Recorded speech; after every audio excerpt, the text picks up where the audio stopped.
Hello साथियों, कैसे हैं आप सभी। मैं विक्रम और फिर से आप सभी साथियों का आपके अपने परिवार आरडी मैथ चार्जर में हार्दिक स्वागत करता हूं। दोस्तों, आज जिस टॉपिक को मैं आपके लिए लेके आया हूं वो है ताल, जिसे हम कहते हैं लेंस। यानी कि आज हम इस पार्ट में लेंसों से रिलेटिव सभी बातों को जानने वाले हैं। वीडियो में आप अंत तक बने रहिएगा जिससे कि आपको सभी पॉइंट समझ में आ सके। चलिए दोस्तों, वीडियो को स्टार्ट करते हैं। जैसे कि सबसे पहले जानते हैं हम क्या कि ताल या लेंस जो होता है ये बनाया कैसे जाता है और ये किसका एक रूप होता है। जैसे इससे जो पहले वाले जो पार्ट थे, पहले वाले पार्टों में हमने जाना था कि दर्पण क्या होता है, दर्पण से किस प्रकार की क्वेश्चंस एग्जाम्स में पूछे जाते हैं, उन्हीं से रिलेटिव हमने बातें की थी। तो अभी तक यदि वो पार्ट यदि आपने नहीं देखा है तो प्लेलिस्ट में जाइएगा और वहां दर्पणों से रिलेटिव सभी पार्टों को 1 बाय 1 देखिएगा। तो चलो आज का सेशन शुरुआत करते हैं कि तार या जो लेंस होता है ये होता क्या है। ये कांच का ही रूप होता है। किसका रूप होता है? यानी कि जो लेंस या तार जो होते हैं ये बनाए किससे जाते हैं? कांच से बनाए जाते हैं। अब कांच भी विभिन्न प्रकार की क्वालिटी के होते हैं, अलग अलग कांच होते हैं। जैसे आपने नाम सुना होगा मृदु कांच, सुना होगा मृदु कांच, फिलेट कांच, क्राउन कांच। ये कांच की कुछ अलग अलग क्वालिटी होती है।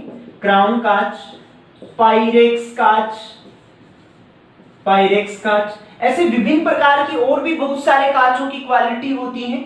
उन्हीं का एक रूप होता है कौन? लेंस। अब लेंस में हमने सबसे पहले जाना कि लेंस किसका बना होता है? कांच का बना हुआ होता है। और जो कांच में भी क्वालिटी आती है कौन सी वाली? फिलेट कांच। यानी कि जो लेंस बनाए जाते हैं वो कांच की किस प्रकार से बनाए जाते हैं? फिलेट कांच से बनाए जाते हैं। ये एसएससी में क्वेश्चंस पूछा हुआ है कि लेंस जो होते हैं वो किस प्रकार के कांच के बनाए जाते हैं। तो किस कांच के बनाए जाते हैं? फिलेट कांच के बनाए जाते हैं। अब नेक्स्ट बात जानते हैं कि जो लेंस होते हैं ये लेंस किस सिद्धांत पे काम करते हैं। इस सिद्धांत को जानने से पहले हम पढ़ते हैं कि जो लेंस, एक तो आप पढ़ते होंगे लेंस, एक आप पढ़ते होंगे दर्पण और एक आप पढ़ते होंगे किसको? कांच को। अब इन तीनों में अंतर क्या है? अब जो लेंस होता है इस लेंस को पढ़ने से पहले हम किसी कांच को जानते हैं कि कांच को हम अपनी डेली लाइफ में हम कैसे बिहेव किया जाता है, इसका कैसे उपयोग करते हैं। यदि हम किसी कांच के आर पार यदि किसी वस्तु को देखते हैं तो उसमें कोई बदलाव नहीं होता है।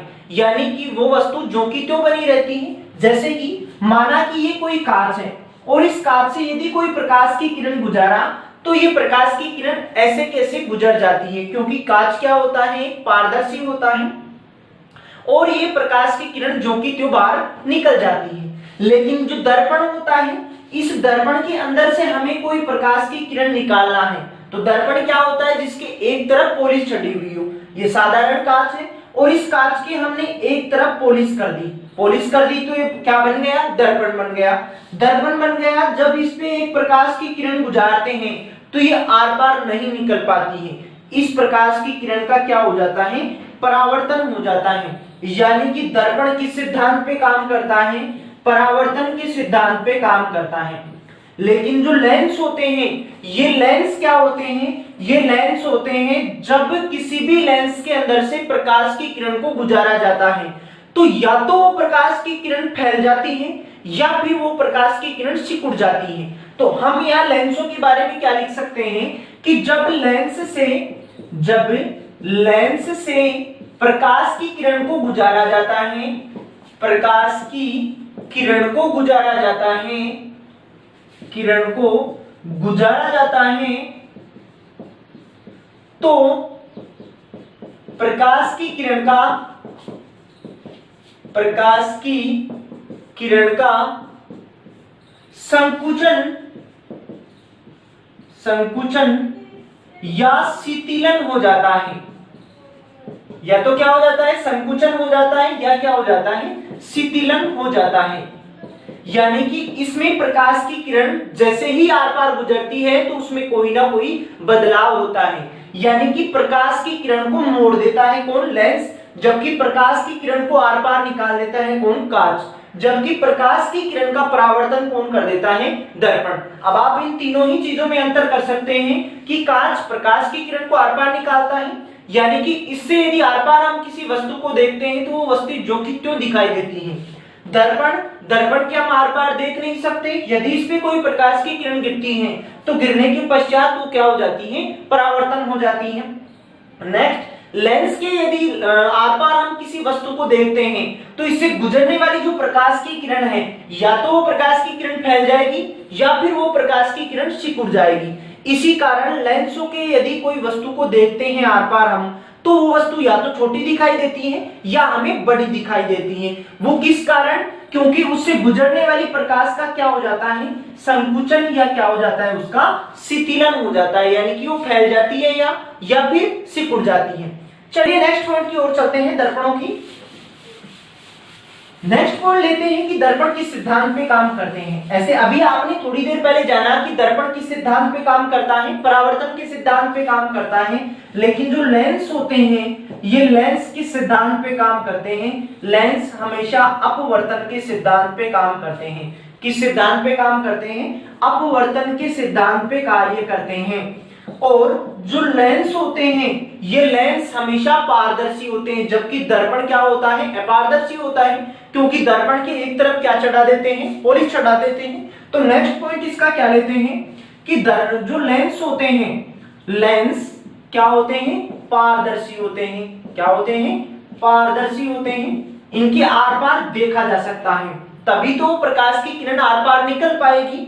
तो लेंस क्या होते हैं, पारदर्शी होते हैं।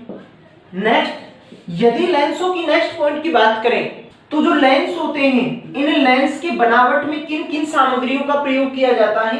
तो लेंस बनाने के लिए हमें मुख्यतः किस किस का प्रयोग किया जाता है? एक तो कांच का उपयोग किया जाता है और एक प्लास्टिक का उपयोग किया जाता है। नेक्स्ट, पानी का उपयोग किया जाता है। अब ये लास्ट ईयर एसएससी का जो 2018 में पेपर लगा था उन्हीं में पूछा था कि लेंस बनाने के लिए किस सामग्री का उपयोग नहीं किया जाता है। यहां से हमारे को 3 तो ऑप्शन में दे रखे थे, कांच, प्लास्टिक और पानी, जबकि जो चौथा ऑप्शन था वो था मिट्टी।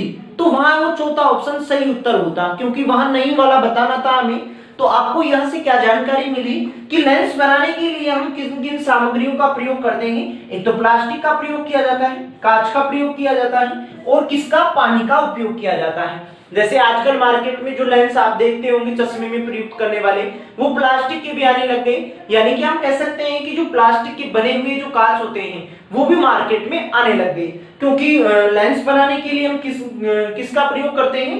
प्लास्टिक का, पानी का और कांच का उपयोग किया जाता है। चलिए नेक्स्ट पॉइंट की ओर बढ़ते हैं कि जो लेंस होते हैं इन लेंसों को बनाया कैसे जाता है। किसी भी कांच जो होता है, इस कांच का जो रूप होता है कौन सा? फिलेट कांच। इस फिलेट कांच से हम जो लेंस होते हैं इन लेंसों को किस प्रकार बनाया जाता है। अब जो लेंस होते हैं वो लेंस कांच से किस प्रकार से काटे जाते हैं? जैसे कि हमारे पास ये कोई कांच था, ये कोई कांच था, इस कांच के किनारे वाले हिस्से को मैंने इस प्रकार से काटा, वैसा ही इधर वाले हिस्से को भी काटा, तो मेरे पास ऐसा बन गया। मेरे पास जो कांच था वो कांच काटने के पश्चात इस प्रकार से बन गया। अब जो ये वाला है, ये वाला हिस्सा और एक ये वाला हिस्सा, इन दोनों हिस्सों को यहां से उठाया और इन दोनों हिस्सों को आपस में यहां से जोड़ दिया। इस प्रकार से जोड़ने के पश्चात ही इस प्रकार से बन गया, यहां से ऐसे बन गया। लेकिन इस बीच वाली लाइन को हम प्रदर्शित नहीं करते हैं। दूसरी कंडीशन हमारे पास ऐसे प्राप्त हो जाती है कि बीच वाला जो हिस्सा है उसको तो रखते हैं और जो किनारों वाले पे जो हिस्सा हमने काटा था उसको हम बाहर निकाल देते हैं। तो हमारे पास कुछ इस प्रकार से बन जाता है। इनको मैं कुछ छोटे रूप में दिखाता हूं आपको इधर से। तो हमारे पास ऐसे बन जाता है, ये वाला, ये ऐसे बन जाता है। तो हमारे पास दो अलग अलग तरीके की सिचुएशन प्राप्त हो गई। एक तो हमारे पास कंडीशन ये प्राप्त हो गई और सेकंड कंडीशन हमारे पास ये वाली प्राप्त हो गई। अब यहां से हम कह सकते हैं कि जो लेंस होते हैं ये लेंस कितने प्रकार के होते हैं? 2 प्रकार के होते हैं। और जो हमने कांच को काटा और कांच को काटने के पश्चात जो दोनों सिचुएशन आई वो आपके सामने है। एक सिचुएशन तो हमारे पास किस प्रकार से आई, एक सिचुएशन तो हमारे पास कुछ इस प्रकार से आई, एक सिचुएशन तो हमारे पास कुछ इस प्रकार से आई, नेक्स्ट सिचुएशन हमारे पास कुछ इस प्रकार से आई। तभी हम कह पाए क्या कि लेंस जो होते हैं वो लेंस कितने प्रकार के होते हैं? 2 प्रकार के होते हैं। एक को हम चित्र से देख सकते हैं कि ऐसे वाला होता है, नेक्स्ट हमारे को उसी को भी हम चित्र से भी देख सकते हैं कि वो भी किस प्रकार का होता है, कुछ इस प्रकार का होता है। इस प्रकार का जो लेंस होता है उस लेंस को कहा जाता है उत्तल लेंस। क्या कॉल किया जाता है उसे? उत्तल लेंस कहा जाता है। जबकि जो सेकंड वाला हमारे पास आया है उसको कहते हैं हम कौन सा? अवतल लेंस। कौन सा कहते हैं? अवतल लेंस। अवतल लेंस कहा जाता है। अब यहां से आपको परिभाषा रटने की आवश्यकता नहीं है, क्योंकि यदि आपको डायग्राम यदि आपको पता है तो उत्तल लेंस का आप परिभाषा दे सकते हो डायरेक्टली। जैसे कि मैं आपको इधर से दिखाता हूं कि जो लेंस होते हैं वो लेंस हमारे पास कितने प्रकार के हैं? दो प्रकार के हैं। एक तो क्या होता है? उत्तल, और एक सेकंड होता है कौन सा? अवतल। सेकंड होता है कौन सा? अवतल होता है। अब जो उत्तल होता है उस उत्तल का डायग्राम कुछ इस प्रकार से होता है। डायग्राम कुछ इस प्रकार से होता है, जबकि जो हमारे पास अवतल आता है उस अवतल का डायग्राम कुछ इस प्रकार से होता है। सही, यहां तक हमने पहले पढ़ चुके हो, यहां तक की बातों को आप जानने लगे हो। अब नेक्स्ट बात इनकी परिभाषा से, तो परिभाषा आपको क्या देनी है कि जो वह लेंस जो बीच में से मोटा हो और किनारों पे पतला हो उसको क्या कहते हैं? उत्तल लेंस कहते हैं। कौन सा लेंस कहते हैं? उत्तल लेंस कहते हैं। और उत्तल जो लेंस हो गया उस उत्तल लेंस को कॉन्वेक्स लेंस भी कहा जाता है। कौन सा लेंस कहा जाता है? कॉन्वेक्स लेंस कहा जाता है। तो आप इसकी परिभाषा क्या दे सकते हो? परिभाषा को आपको रटना नहीं है कि वह लेंस जो बीच में से मोटा हो और किनारों पे पतला हो उसको क्या कहते हैं? उत्तल लेंस कहते हैं। कि वह लेंस जो किनारों पर पतला हो, वह बीच में मोटा हो, उसे उत्तल लेंस कहा जाता है। उसे उत्तल लेंस कहा जाता है।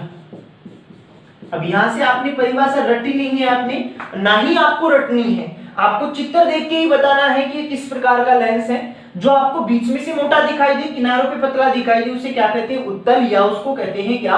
Convex lens. जबकि दूसरे वाला हमारे पास प्राप्त हुआ है कौन सा? अवतल, और अवतल को कहते हैं कॉनकेव लेंस कहते हैं। क्या कहते हैं? कॉनकेव लेंस कहा जाता है। अब इसकी परिभाषा क्या देनी है कि वह लेंस जो बीच में से पतला हो, किनारों पे मोटा होता हो, वह लेंस जो किनारों पे मोटा हो और बीच में से क्या हो? पतला हो, उसे क्या कहते हैं? अवतल लेंस। तो इसकी परिभाषा भी आपको डायग्राम देख के ही बतानी है कि वह लेंस जो बीच में से पतला हो और किनारों पे मोटा हो उसे अवतल या क्या कहते हैं? कॉनकेव कहते हैं। अब यहां से आप परिभाषा क्या दे सकते हैं? वह लेंस जो बीच में पतला हो और किनारों पे मोटा हो, और किनारों पर मोटा हो, उसे अवतल लेंस कहा जाता है। क्या कहा जाता है?